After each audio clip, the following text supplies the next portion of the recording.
বলছি এবারে উচ্চ মাধ্যমিক পরীক্ষার্থী যারা রয়েছে দেখা যাচ্ছে যে প্রায় 32,000-এর মতো ট্যাব পেয়েছিল রাজ্য সরকারের তরফ থেকে, কিন্তু এবারে উচ্চ মাধ্যমিক পরীক্ষার্থী প্রায় 30,000-এর উপর দিয়েছে।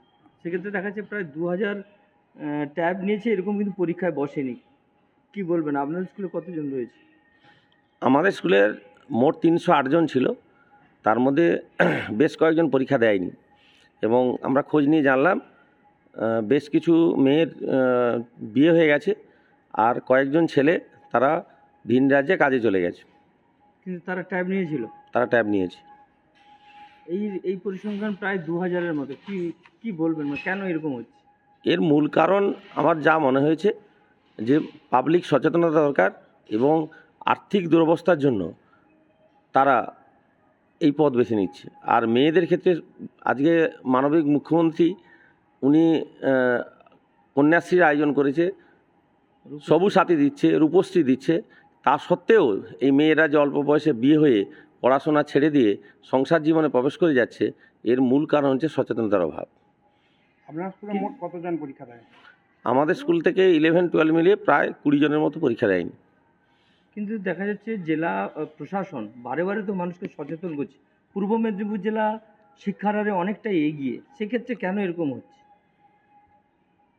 আমাদের পূর্ব মেদিনীপুর জেলার লোকসংখ্যাটাও অনেক, শিক্ষার হারও অনেক, তার মধ্যেও অনেক দুর্বল পরিবার আছে, আর্থিকভাবে পিছিয়ে পড়া পরিবার আছে, এসসি কাস্ট আছে এবং মাইনরিটি কাস্ট আছে।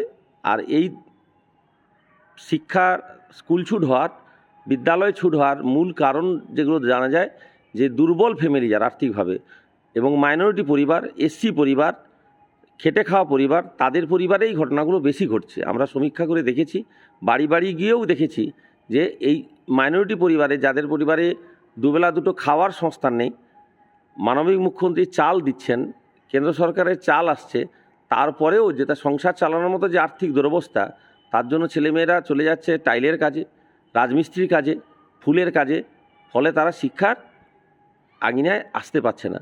আমাদের স্কুলের এরকম মাইনরিটির 10টি ছেলেকে আমরা আইডেন্টিফাই করেছি, যারা অ্যাডমিন নিতে আসছে আমাদের ফেয়ারওয়েল দেওয়ার পর, পৃথিবী হয়ে যাওয়ার পর। কেন তারা নিতে পারেনি? কারণ তারা ভিন রাজ্যে চলে যায় টাইলের কাজে এবং রাজমিস্ত্রির যোগানদারের কাজে, এবং সেই যোগানদারের কাজ কমপ্লিট করে তারা পরীক্ষাটা দিতে এসেছে। ভালো লাগছে যে ছেলেগুলো বোঝালাম যাতে পাসটা করতে পারে এবং তারা পরীক্ষাটা দিচ্ছে এবারে।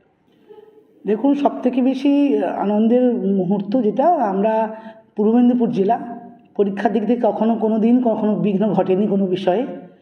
ফলে এবছর পরীক্ষার্থী অন্য বছরের তুলনায় একটু কম। সেটার কারণ হচ্ছে ওই বয়সের যে ব্যাপারটা রয়েছে আর কি, সেটা নিয়ে কিন্তু সেই কারণে এবছর পরীক্ষার্থীর সংখ্যা একটু কম। আমাদের এবছর পরীক্ষা দিচ্ছে 30,257 এবং ট্যাব নিয়েছে 32,248। এই গ্যাপটা তৈরি হয়েছে ট্যাব নেওয়ার পর, কিন্তু রেজিস্ট্রেশন কত হয়েছিল সেটা কিন্তু সেই সংখ্যাটা আমাদের কাছে নেই। সেটা ওয়েস্ট বেঙ্গল কাউন্সিলই একমাত্র বলতে পারবে স্কুল ওয়াইজ কত রেজিস্ট্রেশন হয়েছে। আমাদের ভেন্যু হয়েছে আজকে 71টা, তার মধ্যে মেন ভেন্যু 68 এবং সাব ভেন্যু হচ্ছে 3, মোট 71টি হচ্ছে ভেন্যু। এবং 30,257 সেন্টারের মধ্যে 13,954 হচ্ছে আপনার মেল এবং ফিমেল হচ্ছে 16,303। এই প্রতিবারেই ছাত্রীর সংখ্যা কিন্তু বেশি হচ্ছে, মাধ্যমিক, উচ্চ মাধ্যমিক, এমনকি এর ক্ষেত্রেও কী বলে ভোকেশনাল যারা পরীক্ষা দিচ্ছে সেখানেও পর্যন্ত ছাত্রীর সংখ্যা বেশি হয়ে যাচ্ছে। মানে দেখুন, এটা আমাদের মনে করব যে আমাদের মাননীয় মুখ্যমন্ত্রী তার বদান্যতায়, তার বিভিন্ন প্রকল্পের জন্য মেয়েদেরকে যে সুযোগ সুবিধাগুলো দিচ্ছে, তাই মেয়েরা আজকে শিক্ষার ক্ষেত্রে একটা এগিয়ে যাচ্ছে এরকম নিতে। এবং আজকে পরীক্ষা নিশ্চয়ই নির্বিঘ্নে হয়েছে। আমি আজকে 5টা সেন্টার ঘুরেছি আমার ব্লকে। আমরা পরশুদিন থেকে বিভিন্ন আমি মেম্বার হচ্ছে ডিএকের মেম্বার, ডিস্ট্রিক্ট যে ভিজিটার এর মেম্বার, ওয়ান অফ দেম আমি। কিন্তু বিষয়টা বলুন, সেটা হচ্ছে এই যে 2,000, প্রায় 2,000-এর মতো ট্যাব নেওয়ার পরে পরীক্ষা দিল না, এইটা খামতিটা কোথায় রয়ে গেল? দেখুন, এটা যে ট্যাবের কারণে পরীক্ষা দিচ্ছে না, এটা কিন্তু আমি তো তার ব্যাখ্যা করে বলতে পারবো না।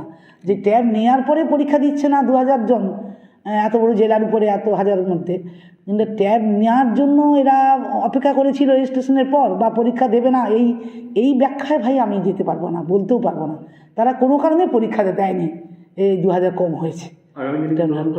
হ্যাঁ, এবং এটা নিয়ে নিশ্চয়ই সরকার কিছু ভাববেন যে কেন এর ইন্সপেকশন হওয়া উচিত, এর ভাবা উচিত হয়তো যে কী কারণে, কারণ নিশ্চয়ই খুঁজবেন। উচ্চ মাধ্যমিক পরীক্ষার্থী যারা ট্যাব নিয়েও পরীক্ষা দেয়নি, এরকম 2000-এর মতো রয়েছে পূর্ব মেদিনীপুর জেলায়। একদম ঠিকই বলেছেন আপনি। মূল পরিসংখ্যান হচ্ছে আমাদের পূর্ব মেদিনীপুর জেলাতে এবছর উচ্চ মাধ্যমিক পরীক্ষার্থীর সংখ্যা ছিল 32,248 জন, যার মধ্যে এই 32,248 জন তারা উচ্চ মাধ্যমিক স্তরে পড়ার সুবাদে রাজ্য সরকারের দেওয়া ট্যাব তারা সকলেই গ্রহণ করেছে। কিন্তু পরীক্ষা দিতে গিয়ে আজকে আমরা পরিসংখ্যান তৈরি করতে সক্ষম হয়েছি, তাতে করে সমস্ত পরিসংখ্যান যা দাঁড়িয়েছে ছাত্রের সংখ্যা 30,257 জন আজকে উপস্থিত হয়েছেন, অর্থাৎ পরীক্ষা দিয়েছেন।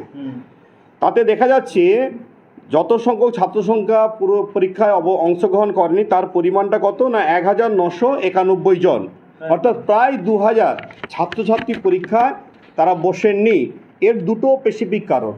একটি কারণ হচ্ছে ছাত্রছাত্রীরা তারা পড়তে আগ্রহী নয়, তারা অনাগ্রহী। তার কারণ তারা সকলেই অনুভব করেছেন এই রাজ্যে পড়াশোনা করে ভবিষ্যৎ কেউ অন্ধকার করতে চান না।